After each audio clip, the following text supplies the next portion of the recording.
আসসালামু আলাইকুম। আজকে আমি আসলে একটি বিষয় নিয়ে কথা বলবো, সামাজিক সংগঠন এবং রাজনীতি। সামাজিক সংগঠনে কারা থাকবে কারা থাকবে না, এই বিষয়গুলো আসলে আলোচনা করা খুবই জরুরি আমি মনে করছি। কারণ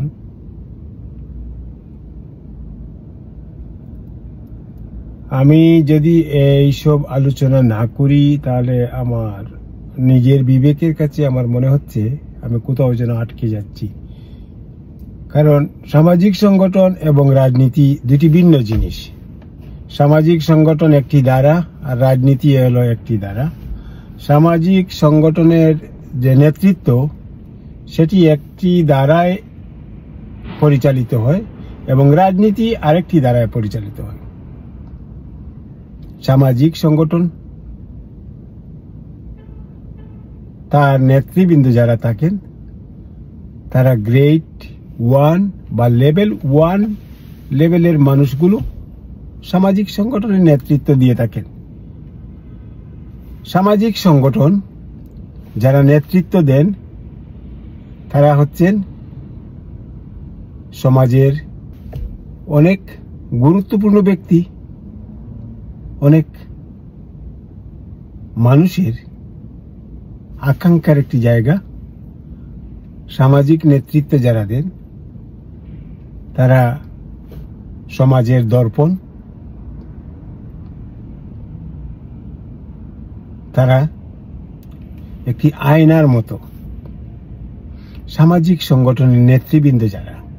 কারণ তারা যে নেতৃত্ব দেন, তারা যে কাজগুলো করেন, সমাজের অন্য মানুষগুলো তাদেরকে ফলো করে, নতুনরা তাদেরকে ফলো করে, তাদের কাছ থেকে শিখতে চায়, জানতে চায়।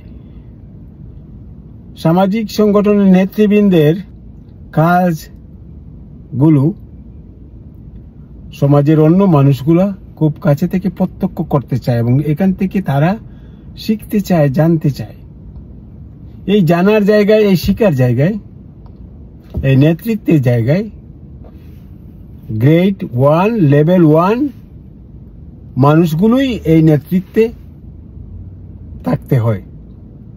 এখানে আপনি যদি সমাজের চুর, বাটফার, প্রতারক এদেরকে যদি আপনি সামাজিক সংগঠনের নেতৃত্বে নিয়ে আসেন এবং নিশাখোর এদেরকে যদি সামাজিক সংগঠনে নিয়ে আসেন নেতৃত্বে, তাহলে আপনি এখান থেকে কিছুই পাবেন না এবং সমাজের মানুষ এখান থেকে কিছু শিখতে পারবে না, জানতে পারবে না। কারণ রাজনীতি এক জিনিস, রাজনীতিতে অনেক ধরনের লোক থাকে, চাঁদাবাজ, সন্ত্রাসী, নিশাখোর, ছিনতাইকারী, সব ধরনের লোকের আবির্ভাব থাকে রাজনীতিতে। কারণ নেতা তার নিজের নেতৃত্বের জন্য বিভিন্ন ধরনের লোককে পুষে থাকে। কিন্তু সামাজিক সংগঠন সেটি একটি স্বেচ্ছাশ্রমের একটি সংগঠন। সেইখানে সমাজের দর্পণগুলোই কাজ করে থাকে। সমাজের যারা দর্পণ, সামাজিকভাবে যাদের মর্যাদা অনেক বেশি, তারাই সামাজিক সংগঠনের নেতৃত্ব দিয়ে থাকেন। আপনি সামাজিক সংগঠনের নেতৃত্বে যখন যাবেন একটা অঞ্চলের, একটা এলাকার, সেখানে চুরও থাকবে, বাটপারও থাকবে, বদমাইশও থাকবে, প্রতারকও থাকবে, হাইজেকারও থাকবে, সবই থাকবে, তাতে কোনো অসুবিধা নেই। কিন্তু তাকে আপনি সামনে সারিতে নিয়ে আসতে পারবেন না। তাকে নিয়ে রাখবেন আপনার এলাকার যেহেতু সে, তাকে তো আপনি ছুঁড়ে ফেলতে পারেন না, তাকে আপনি তাড়িয়েও দিতে পারবেন না। তাকে আপনি রাখবেন, কিন্তু আপনার নেতৃত্বের জায়গায় তাকে রাখা যাবে না। তাকে যদি আপনি নেতৃত্বের জায়গায় রাখেন, সেখান থেকে আপনি ভালো কিছু আশা করতে পারেন না। সে আপনার চুর, আপনার এলাকার, আপনার অঞ্চলের, আপনি একটা সামাজিক সংগঠন করেছেন, সেখানে সে থাকবে এজ এ মেম্বার হিসেবে, এজ এ 10 নম্বর সারির একজন কর্মী হিসেবে। যেহেতু আপনার অঞ্চলের মানুষ, তাকে তো আপনি ছুড়ে ফেলতে পারেন না, সে থাকবে, কিন্তু তাকে আপনি নেতৃত্বে নিয়ে যেতে পারবেন না। এই কথাগুলো আসলে শুধুমাত্র আমি কোনো নির্দিষ্ট অঞ্চলকে লক্ষ্য করে কথা বলছি না, এটি আসলে সামগ্রিক বিষয় নিয়ে কথা বলছি। কারণ আমার জীবনের বেশিরভাগ সময়ই সামাজিক সংগঠনের সাথে গিয়েছে এবং জনপ্রতিনিধি হিসেবে। তো সামাজিক সংগঠনের কাজগুলো আমি খুব কাছে থেকে দেখেছি, নিজে সামাজিক সংগঠনের নেতৃত্ব দিয়েছি, সামাজিক সংগঠনে কাজ করেছি এবং সামাজিক সংগঠনে কারা থাকেন এবং কারা কাজ করেন তাদেরকে খুব কাছে থেকে দেখেছি, তাদের বিভিন্ন অনুষ্ঠানে গিয়েছি। সামাজিক সংগঠন হলো এই যে সংগঠনের মানুষকে মানুষ মনে করে সমাজের দর্পণ, সমাজের আলোকবর্তিকা। এরা সমাজের আলো জ্বালায়, এরা সমাজকে সুন্দর পথ দেখায়, সমাজ বিনির্মাণে এরা কাজ করে, তাদেরকে মানুষ এইভাবে দেখে।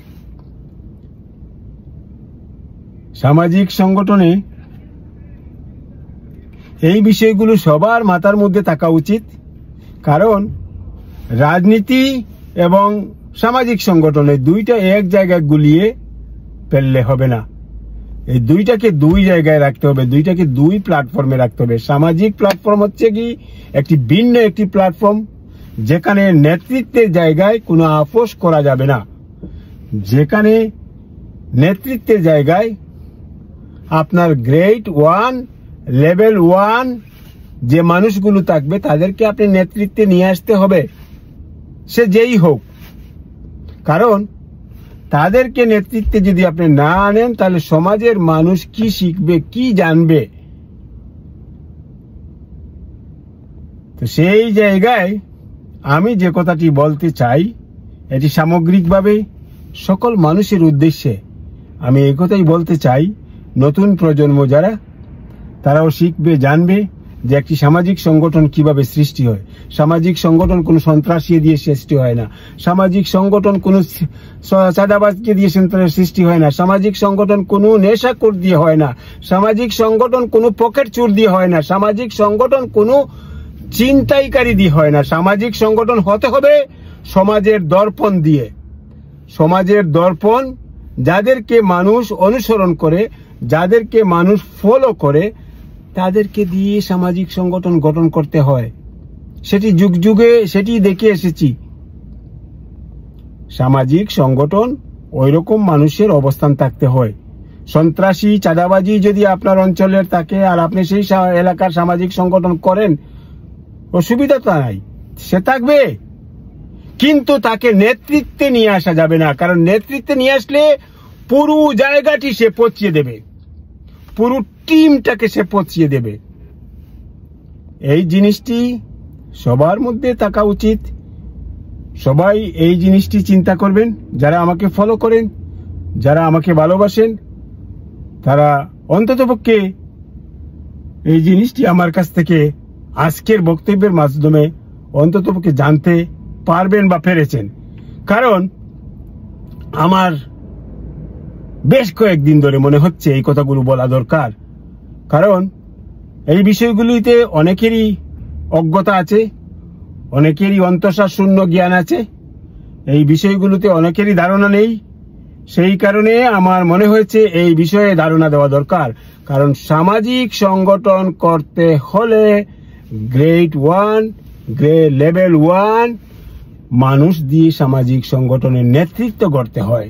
সেই নেতৃত্বের জায়গায় কোনোভাবে সন্ত্রাসী, চাঁদাবাজি, পকেট চুর এদেরকে দিয়ে নেতৃত্বের জায়গায় যদি তৈরি করেন, সমাজের মানুষ কিছু শিখবে না। পরবর্তী প্রজন্ম যারা আমাদের দিকে তাকিয়ে আছে তারা কিছু শিখবে না, জানবে না। তাদেরকে জানাতে হলে, শিখাতে হলে গ্রেট লেভেল সমাজের দর্পণ, এই মানুষগুলো দিয়েই সামাজিক সংগঠন তৈরি করতে হবে। এটি হচ্ছে আমার আলোচনা আজকে। আমি বিশ্বাস করি সবাই আমার কথাগুলো বুঝতে পেরেছেন, আমি কি বলতে চেয়েছি এবং আমি কি বলতে চাচ্ছি এবং কি কথা বলেছি। আগামী দিনে যারা সংগঠন করবেন, সামাজিক সংগঠন, নতুনরা যারা আমার কথা শুনছো, তোমরা সামাজিক সংগঠন করলেই ওই রকম মানুষকে নেতৃত্বে নিয়ে আসবে যাদেরকে তোমাদের বেশি পছন্দ হয়, যাদেরকে যারা মানুষ বেশি পছন্দ করে, যাদের ক্লিন ইমেজ আছে তাদেরকে। রাজনীতি ভিন্ন কথা, সেদিক দিয়ে আমি আর আলোচনা বাড়াচ্ছি না। তো আজকের আলোচনার বিষয়টি হচ্ছে এটাই, সামাজিক সংগঠনে কারা নেতৃত্ব দেবে, কারা সামাজিক সংগঠনে আসবে। এটি হচ্ছে আমার আজকের আলোচনা। আমি আশা করি এই কথাগুলো বুঝাতে পেরেছি এবং যারা দেখেছেন তারা নিশ্চয়ই এখান থেকে কিছু জানতে পেরেছেন, শিখতে পেরেছেন। খুদা হাফিজ, সালামু আলাইকুম।